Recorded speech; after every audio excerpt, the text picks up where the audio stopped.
আরও একজন তৃণমূলের প্রাক্তন বিধায়ক এই মুহূর্তে বিপাকে শওকত মোল্লা, ক্যানিং পূর্বের প্রাক্তন বিধায়ক এবং ভাঙড়েও তিনি গত নির্বাচনে দাঁড়িয়েছিলেন কিন্তু পরাজিত হন। সেই শওকত মোল্লার বাড়িতে এই মুহূর্তে এনআইএ তদন্তকারী অফিসারদের দল মৌখালি এলাকায় তার যে বাড়ি, সেই ছবি আমরা দেখাচ্ছি। বিশাল এলাকা জুড়ে একটা বিলাসবহুল বাড়ি এবং সেই বাড়ির ভেতরেই কেন্দ্রীয় বাহিনীর জওয়ানরা তারা রয়েছেন, মহিলা জওয়ানরা তারাও রয়েছেন এবং স্থানীয় পুলিশকে সঙ্গে নিয়ে এই মুহূর্তে অভিযান চালাচ্ছে এনআইএ তদন্তকারী অফিসাররা। তারা ভেতরে রয়েছেন এবং তার ছেলে এবং পরিবারের সদস্যদের কাছ থেকে তদন্তকারী অফিসাররা জানার চেষ্টা করছেন শওকত মোল্লা তিনি কোথায় রয়েছেন।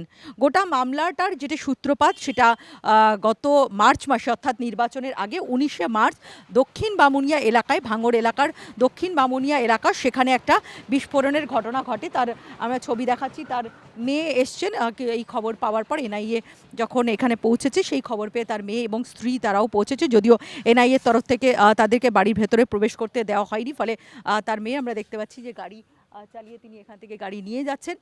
ফলে যে বিষয়টা জানাচ্ছিলাম যে 19শে মার্চ দক্ষিণ বামুনিয়া এলাকাতে একটা বিস্ফোরণের ঘটনা ঘটে এবং সেই বিস্ফোরণটা হয় মূলত, যেটা অভিযোগ যে বোমা বাঁধা হচ্ছিল নির্বাচনের আগে এবং সেই বোমা বাঁধার সময় বিস্ফোরণ হয় এবং সেই বিস্ফোরণটাকে ধামাচাপা দেওয়ার চেষ্টা চলে। একজনের মৃত্যু হয়েছিল, যার মৃত্যু হয় তার দেহ সেখান থেকে সরিয়ে ফেলা হয়েছিল। পুলিশ যখন প্রথমে সেখানে পৌঁছায়, প্রথমে পুলিশের কাছে অস্বীকার করা হয় যে এরকম বোমা বাঁধা হচ্ছিল না, কিন্তু আইএসএফের তরফ থেকে প্রথম থেকেই দাবি করা হচ্ছিল যে এই বোমা বিস্ফোরণ হয়েছে এবং সেখানে তৃণমূলের তরফ থেকে তৃণমূল কর্মীরা তারা বোমা বাঁধছিল। সেই ঘটনায় একজনের মৃত্যু হয়েছিল এবং জেলা পুলিশ, কলকাতা পুলিশের বিজয়গঞ্জ বাজার থানার পুলিশ তারা প্রাথমিকভাবে তদন্ত করছিল, কিন্তু স্বরাষ্ট্র মন্ত্রক এনআইকে তদন্তভার দেয়, তদন্ত নির্দেশ দেয় এবং তদন্ত হাতে পাওয়ার পর এনআইএ প্রথমে কলকাতা পুলিশ যাকে গ্রেপ্তার করেছিল তাকে কাস্টাডিতে নেয় এবং পরবর্তী সময় ওয়াহিদুল মোল্লা, আরও একজন টিএমসির যে নেতা, তাকে গ্রেপ্তার করা হয় ভাঙড় এলাকায়। সেই ঘটনার সূত্র ধরেই যেটা তদন্তকারীদের বক্তব্য যে এই ঘটনায় যে দুজন যাদেরকে গ্রেপ্তার করা হয়েছে তাদের জেরা করে বেশ কিছু এমন সূত্র পাওয়া গেছে এবং তার সঙ্গে সঙ্গে আরও বেশ কিছু তথ্য পাওয়া গেছে যার সঙ্গে শওকত মোল্লার যোগাযোগ কিছুটা পাওয়া গেছে এবং সেই কারণেই এই মুহূর্তে এনআইএ তদন্তকারী অফিসারদের দল কেন্দ্রীয় বাহিনীকে নিয়ে তারা এখানে পৌঁছেছেন।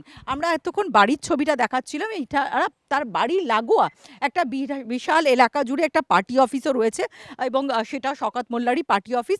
সেখানেও কিন্তু কেন্দ্রীয় বাহিনীর জওয়ানরা তারা রয়েছেন। যদিও আমরা কিন্তু যেটা জানতে পারছি শওকত মোল্লা এই মুহূর্তে তার এই বাড়িতে নেই, ফলে সেই কারণেই তার ছেলেকে কিছুক্ষণ আগে তার মামার বাড়ি থেকে নিয়ে আসা হয়েছে এবং তদন্তকারী অফিসাররা জানার চেষ্টা করছেন যে শওকত মোল্লা তিনি কোথায় রয়েছেন। এই মামলাতে বেশ কিছু জোরালো সূত্র পাওয়া গেছে যেগুলো কিন্তু শওকত মোল্লার বিরুদ্ধে যাচ্ছে এবং শওকত মোল্লার এই ঘটনার সঙ্গে যোগসূত্র পাওয়া যাচ্ছে, এমনটাই কিন্তু সূত্রের খবর। ফলে সেই কারণেই আজকে তদন্তকারী অফিসাররা এখানে পৌঁছেছেন, যদিও শওকত মোল্লা এখনও পর্যন্ত এখানে নেই। এবং গতকাল বিকেলবেলা যেটা আমরা দেখি যে গতকাল বিকেলবেলা শওকত মোল্লা যখন গতকালকেই একেবারে বিরোধী দলনেতা হিসাবে ঋতব্রত বন্দ্যোপাধ্যায় তাকে দায়িত্ব দেওয়া হয়, তিনি নির্বাচিত হন, তারপরেই কিন্তু তিনি একেবারে ঋতব্রত বন্দ্যোপাধ্যায়ের সঙ্গে দেখা করতে গিয়েছিলেন।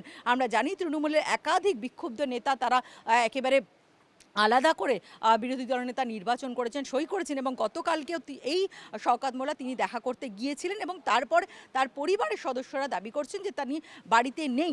এখন কোথায় রয়েছেন শওকত মোল্লা সেটাই কিন্তু জানতে চাইছেন তদন্তকারী অফিসাররা। আরও একবার ছবিটা দেখাবো যে কেন্দ্রীয় বাহিনীর জওয়ানদেরকে সঙ্গে নিয়ে এসে তদন্তকারী অফিসাররা তারা তার বাড়ি এবং তার সঙ্গে সঙ্গে তার যে অফিস রয়েছে পার্টি অফিস সেখানে একযোগে তারা তদন্ত চালাচ্ছেন। যদিও শওকত মোল্লা কোথায় রয়েছেন, কোথায় তাকে পাওয়া যাবে সেই বিষয়ে তার ছেলে ইমরান মোল্লা, তার কাছে তদন্তকারী অফিসাররা জানার চেষ্টা করছেন। আমরা এই নির্বাচনের পর থেকেই দেখেছি যে একাধিক প্রাক্তন বিধায়ক, কাউন্সিলররা তারা গ্রেপ্তার হয়েছে বিভিন্ন ঘটনায়, কোথাও দুর্নীতির অভিযোগ, কোথাও পোস্টপোল ভায়োলেন্সের অভিযোগ, এরকম বিভিন্ন ঘটনায় তারা জালে ধরা পড়েছেন এবং আরও একজন বিধায়ক, প্রাক্তন বিধায়ক, তিনিও কিন্তু এই মুহূর্তে বিপাকে।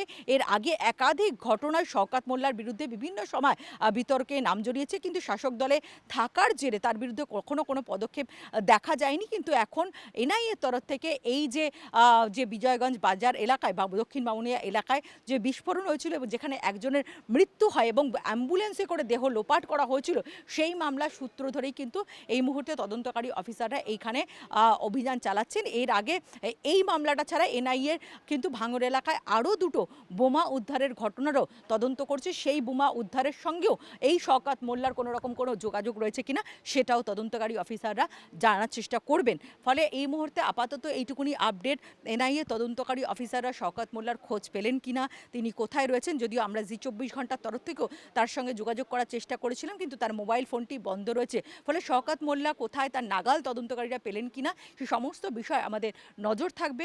আমরা জি24 ঘন্টা চ্যানেল এবং ফেসবুক পেজের মাধ্যমে আপনাদের সমস্ত আপডেট তুলে ধরব। ততক্ষণের জন্য ধন্যবাদ।